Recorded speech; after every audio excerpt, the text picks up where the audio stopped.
Any minute now. Motivation, come to me. Come to me. Hello, what's up? It's Hayley from EliteLife.com.au here. This is Hayley Carr TV. Welcome! Today's topic is a funny one. It happens to the best of us. In fact, it happened to me today with regards to making this video. You see, I had a lovely, relaxing weekend, which translated into a lovely, relaxing, long Sunday night, which translated into a lovely, long Monday of relaxing. And today's the day I was supposed to shoot my video, and I didn't shoot it till late because I was doing what? Procrastinating. And if you happened to see my video last week, you might get an idea of the gist of where this is going. I haven't done it. I'm procrastinating. Procrastinating's a huge part. Stop it! And this is the big myth that I wanted to talk to you about today, because I have the solution for you. So today I have 5 strategies for you to help you overcome procrastination. Now, the word procrastination in general pisses me off. Can I say that? Of course I can say that. It's my YouTube channel. It pisses me off because people subscribe to it and they label themselves on what they're doing with procrastination, this big black hole of non-action, and it's total, utter BS. It's crap. There are a few simple reasons why people procrastinate, and there are a few simple things that you can do to help yourself move out of that state of being. Now, some of the tips I'm going to give you are really easy if it's a light level of procrastination to just keep yourself kicking along, and some of them are much deeper. Here we go. Number 1, this is the easiest. If you're not really having that much trouble with your procrastination and you just want to kick things along, pretend it's a race. Pretend that you are racing against someone else, or race yourself. Put a timer on your iPhone, start it, and just get going. As soon as you feel the momentum kick in, you'll be into action in no time and it will be over before you know it. The second strategy is to do some free writing. I'm a huge fan of free writing. It taps into your unconscious mind. Do it by hand and get yourself a notebook. Ask yourself one of these 2 questions, or both. Number 1, what is preventing me from doing this right now? Write down everything that you think is preventing you. When you see what's written on the paper, you'll realize that it's just you're making a mountain out of a molehill. But the second question you can ask yourself is, what is the first 3 things that need to happen in order for this to get done?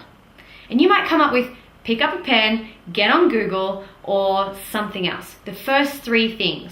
Then all you have to do is go ahead and do those first 3 things. Once you've done them, ask yourself again, what are the next 3 things that have to happen? This is so basic, but so powerful. It really does work.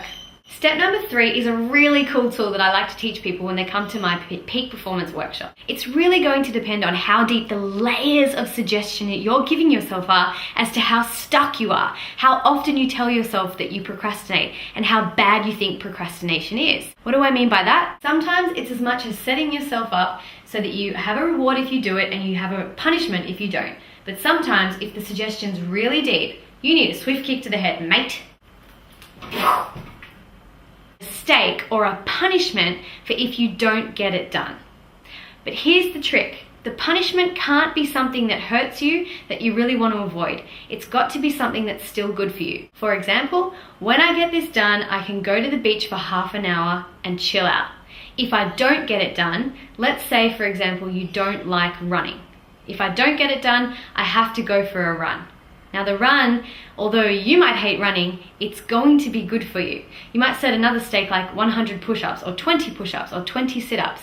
It's something that's still going to move you ahead in your life, but you don't really want to do it. So it kind of lights up a bit of a fire under your butt and gets you moving forward. I buy it. It's on fire. It's on fire. It's on fire. Now step 4 and step 5 go together really well. Tip number 4, just simply ask yourself, do I really want to do this?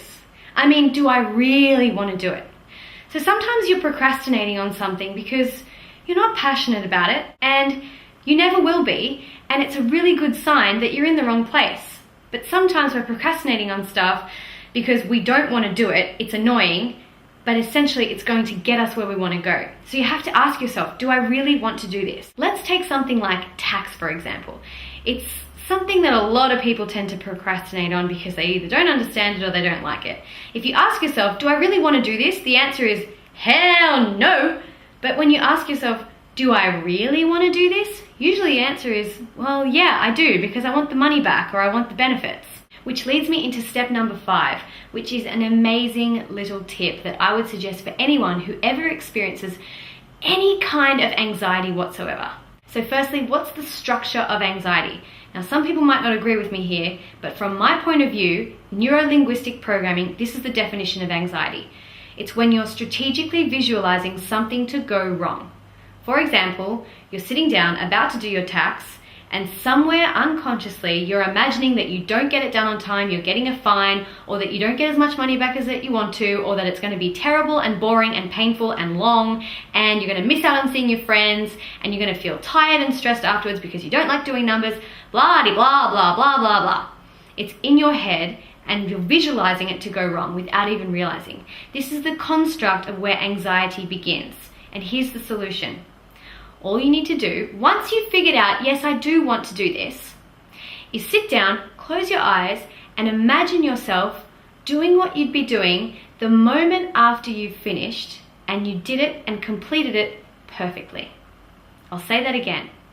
To relieve any form of anxiety, sit down and visualize yourself looking through your own eyes, hearing the sounds around you and feeling the feelings of being right in the moment after having completed the task perfectly. Anxiety gone. That one's a massively amazing tool for your very own peak performance, whether you're about to perform in your work, at home, in your social life, or actually perform on stage. If you're feeling anxious or nervous about anything, visualize it and program your brain to make it go exactly the way that you want it.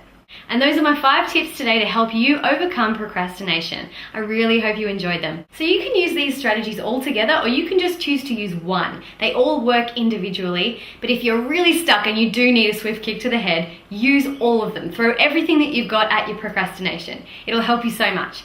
If you want to know more about those tools, make sure you're on my email list, because I have peak performance workshops where I teach you how to do this stuff with yourself and with others. And I've got one coming up in Sydney very, very soon. If you like this video, come on over to my YouTube channel and press subscribe. I've got heaps more where that came from. Also, feel free to share it on Facebook or Twitter with your friends. And if you really know somebody who this could help out, do me the favor of sending them an email with a link to the video in it. I would really appreciate it, and so would they. And if you never want to miss an episode again and you want free weekly coaching straight to your inbox from me, then come on over to hayleycarr.tv and pop your email address in the box there. I would love to see you next week. Plus, I send out extra goodies just to my email subscribers, like recipes and things like that. I hope to see you over there next week. Thank you so much. This is Hayley Carr TV. See you next time.